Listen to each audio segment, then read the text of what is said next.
What is it that you're writing at the moment? So it's called Brat Face. Um, I'm not very interested in writing, like, maybe in the future I will be, but at the moment I'm not really interested in writing things that are too out of my scope. So it's really about what I grew up with and the people that I know and the personalities that I've been around. Um, I mean, you were there, as you know. Like, I had just gotten to UCLA probably a month before, and we were actually at class when I found out that my stepdad died. You remember?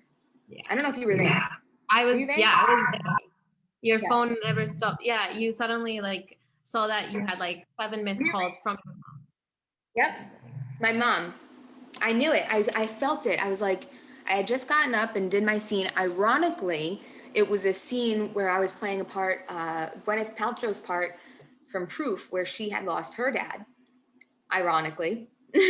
And I had gotten up and I did the scene. And afterwards, I knew I had to look at my phone. I look at my phone, I had like 6 missed calls, and took it outside, and that's when I found out. So I got on a plane the very next day and flew home.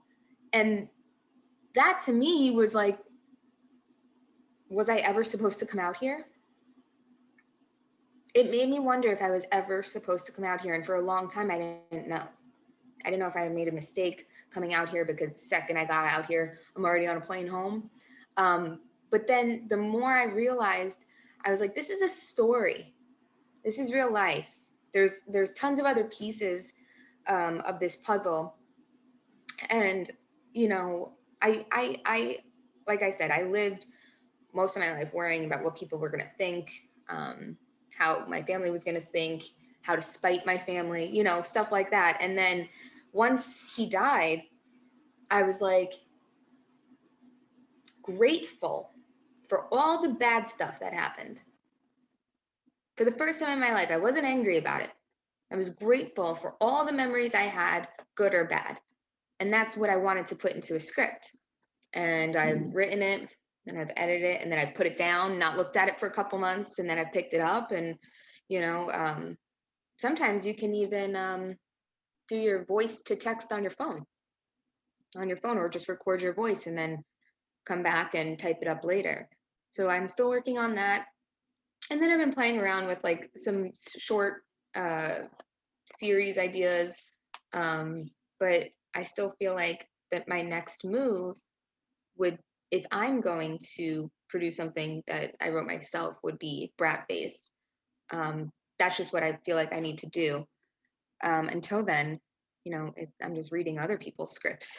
For inspiration for your own writing, or as in for auditions, or No, just for fun. Just because there's always something to learn. That's why I read books. I mean, not even scripts. I read books just for fun.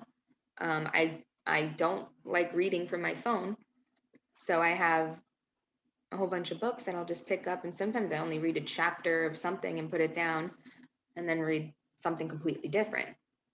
I'm weird like that. Like, I can pick things up and then put them down, and not need to know what happened. I'm exactly like that. And like I would sometimes read like 5 books at the same time because I get tired of one, and then like I'll finish them eventually, but I'm like reading 5 at a time. And then that became an issue because I was always carrying them in my backpack, and then that would hurt my back. And so because obviously I was in London, so you don't drive, well, I didn't drive a car, so now I've like forced myself to stick with one. And this is so I finished reading this one, which is a 4-hour work week in Paris. I want to told you, yeah. And then I'm rereading it because you have to like read it first to understand it, and then read it again to like implement it. Because it's yeah. But then for nighttime, I would definitely pick like what's it called, like a fiction book, or a story. Not something that's like, oh, learn about this. But Right. yeah, yeah, it's awesome. Reading is fantastic.